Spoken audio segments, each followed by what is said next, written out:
ઠંડા વાતાવરણમાં ગરમા ગરમ ખાવાની મજા પડે તેવું મંચુરિયમ જો એકવાર આ રીતે બનાવીને ખાઈ લેશો ને, બહારનું મંચુરિયમ લેવા માટે લાઈનમાં વેઇટ કરવાની જરૂર જ નહીં પડે. એટલી વારમાં તો ઘરે જ બનીને રેડી થઈ જશે.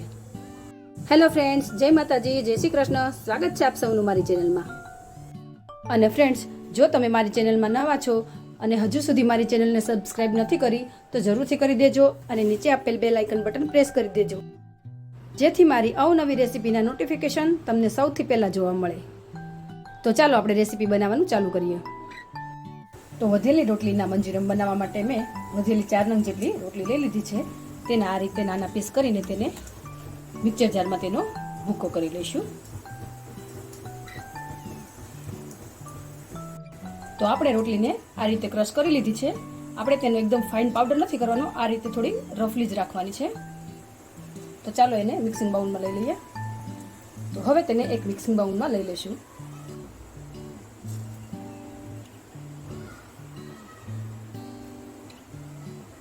તો હવે તેમાં એક અડધો કપ જેટલું ઝીણું ખમણેલું ગાજર એડ કરી દઈશું અને અડધો કપ જેટલી ઝીણી કટ કરેલી ડુંગળી એડ કરી દઈશું. ત્યાર પછી એક મોટા કપ જેટલી ઝીણી ખમણેલી કોબીજ એડ કરી દઈશું.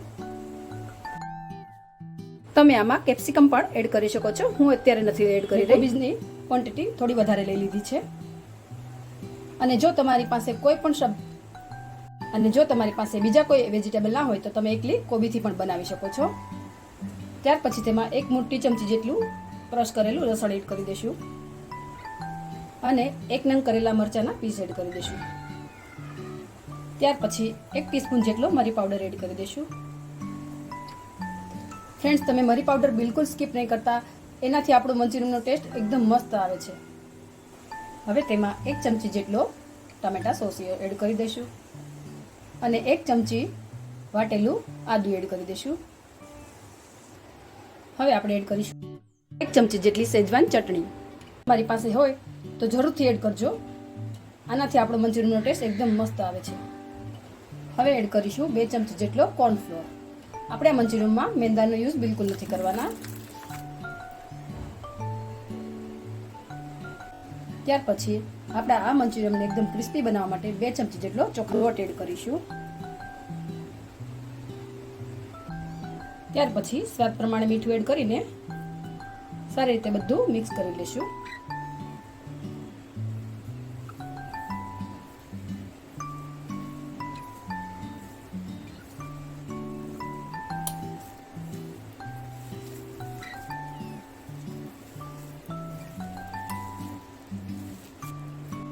તો આપણું મંચુરિયમ માટેનું મિશ્રણ રેડી થઈ ગયું છે. હવે આપણે તેના મીડિયમ સાઇઝના બોલ વાળી લઈશું. આપણે આ મિશ્રણને રેડી કર્યા બાદ તરત જ તેના બોલ વાળીને ફ્રાય કરી લેવાના છે. જો આ મિશ્રણને થોડી વાર રહેવા દેશું તો તેમાં એડ કરેલા વેજીટેબલમાંથી પાણી રિલીઝ થવા લાગશે અને આપણું મિશ્રણ ઢીલું થઈ જશે. આ રીતના આપણે બોલ વાળીને બધા જ રેડી કરી લઈશું. આપણે આ બોલ બનાવતી વખતે ખાસ ધ્યાન રાખવાનું છે કે આમાં કોઈ ક્રેક ના રહે, જેથી તે તેલમાં છૂટું ના પડી જાય. બધા જ મંચુરિયમ બોલ્સ બનીને રેડી થઈ ગયા છે. આપણે 4 નંગ રોટલીમાંથી 30 થી 35 નંગ જેટલા મીડિયમ સાઇઝના મંચુરિયમ બનીને રેડી થઈ જાય છે. તો સાથે જ આપણું તેલ ગરમ થઈ ગયું છે. તો ચાલો એને ફ્રાય કરી લઈએ. આપણે આ મંચુરિયમને એકદમ મીડિયમ ફ્લેમ પર જ તળીશું.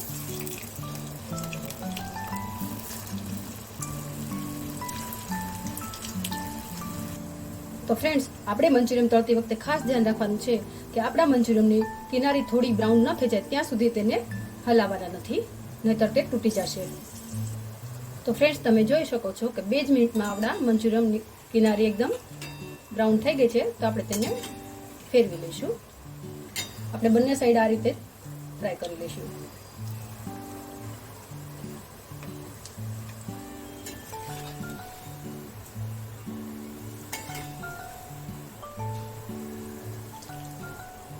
તો તમે જોઈ શકો છો કે આપણા મંચુરિયમ એકદમ બ્રાઉન થઈ ગયા છે અને તળાઈને રેડી થઈ ગયા છે. તો આપણે તેને કાઢી લઈશું. તો આપણા બધા જ મંચુરિયમ બોલ્સ તળાઈને રેડી થઈ ગયા છે. એકદમ ક્રિસ્પી એવા રેડી થયા છે. તો તમે આ મંચુરિયમ બોલ્સને આ રીતે બાળકોના લંચ બોક્સમાં પણ ભરીને આપી શકો છો. હું તમને આ એક મંચુરિયન તોડીને પણ બતાવીશ. ઉપરથી એકદમ ક્રિસ્પી અને અંદરથી એકદમ સોફ્ટ એવા રેડી થયા છે. તો ચાલો આપણે તેનો વઘાર કરી લઈએ. તો મંચુરિયમને વઘાર કરવા માટે મેં 1 ચમચા જેટલું તેલ ગરમ કરવા મૂકી દીધું છે અને આપણું તેલ ગરમ પણ થઈ ગયું છે. તો સૌથી પહેલા તેમાં 1 ચમચી જેટલું ક્રશ કરેલું લસણ એડ કરી દઈશું.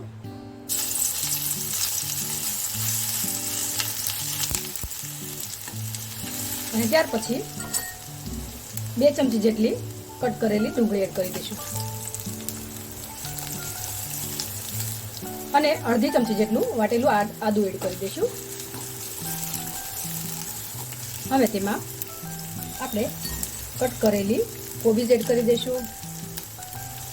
ત્યાર પછી 2 ચમચી જેટલા ગાજર એડ કરી દઈશું અને 2 ચમચી જેટલા કેપ્સિકમ એડ કરી દઈશું. આપણે બધા જ વેજીટેબલનું માપ એક સરખું જ રાખેલું છે. આપણે બધા જ વેજીટેબલ 2 ચમચી લીધેલા છે. આપણે આ વેજીટેબલને બહુ વધારે કૂક નથી કરવાના, થોડા ક્રિસ્પી રહે એટલા જ કૂક કરવાના છે. હવે આપણે સ્પ્રિંગ ઓનિયનના પાન એડ કરી દઈશું અને બધું સારી રીતે મિક્સ કરી દઈશું. હવે વેજીટેબલ થોડા કૂક થઈ ગયા છે તો તેમાં 1 ચમચી જેટલો ટામેટા કેચઅપ એડ કરી દઈશું અને 1 ચમચી જેટલી શેઝવાન ચટણી એડ કરી દઈશું. આપણે આ મંચુરિયનને ફક્ત ટોમેટો કેચઅપ અને શેઝવાન ચટણીથી જ આપણે એને ટેસ્ટી બનાવીશું. આપણે કોઈ વિનેગર કે સોયા સોસ એડ નથી કરવાનું. અને જો તમને મંચુરિયન થોડું ખાટું પસંદ હોય તો તમે વિનેગરની જગ્યાએ થોડો લીંબુનો રસ પણ એડ કરી શકો છો. હવે આપણે આ મંચુરિયનમાં થોડું પાણી એડ કરીશું. હવે આપણે આ મંચુરિયનમાં થોડી થિકનેસ આપવા માટે 1 ચમચી જેટલો કોર્નફ્લોર તેમાં થોડું પાણી એડ કરીને તેની સ્લરી બનાવીને એડ કરી દઈશું. હવે આપણે તેમાં સ્લરી એડ કરતા જશું અને મિક્સ કરતા જશું. મેં આ મંચુરિયનમાં અડધા કપ જેટલું પાણી એડ કરેલું છે. જો તમારે વધારે ગ્રેવીવાળું જોતું હોય તો પાણી તમે વધારે એડ કરી શકો છો. હવે આપણે સ્વાદ પ્રમાણે મીઠું એડ કરી દઈશું. ત્યાર પછી તેમાં અડધી ચમચી જેટલું લાલ મરચું પાવડર પણ એડ કરી દઈશું. તીખું તમારે જોઈએ એ પ્રમાણે એડ કરવું અને સારી રીતે મિક્સ કરીને હવે તેમાં આપણે બનાવેલા બોલ્સ એડ કરી દઈશું.